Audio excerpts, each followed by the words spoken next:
তুহিন তার শ্বশুর বাড়িতে বেড়াতে আসে, কিন্তু তুহিনের শ্বশুর তুহিনের থেকে তার বড় জামাইকে বেশি আদর যত্ন করে, কারণ তুহিনের থেকে সে একটু বেশি বড় লোক।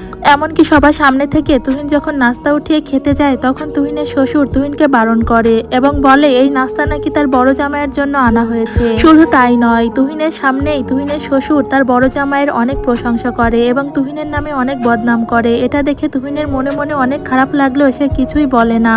এরপর শ্বশুর নিজে হাতে বড় জামাইয়ের জন্য পানি আনতে গিয়ে পা পিছলে পড়ে যায়। এটা দেখে বড় জামাই হাসাহাসি করলেও তুহিন দৌড়ে গিয়ে তার শ্বশুরকে উঠিয়ে নেয়। অন্যদিকে বড় জামাই বসে বসে হাসতে থাকে আর তুহিন দৌড়ে গিয়ে শ্বশুরকে তার কাঁধে তুলে বসিয়ে দেয়। শ্বশুরকে পড়ে যেতে দেখে বড় জামাই বলে শ্বশুর নাকি ঢং করতেছে, আর এতটুকু পড়ে গেলে কি বা হবে। যে জামাইকে শ্বশুর এত আদর যত্ন করলো, সেই জামাই শ্বশুরের কোনো টেক্কার করলো না। অন্যদিকে ছোট জামাই, যাকে সে একটুও মূল্যায়ন করতো না, সেই শ্বশুরের সেবা যত্ন করছে। আসলে টাকা থাকলে সবার মন ভালো হয় না।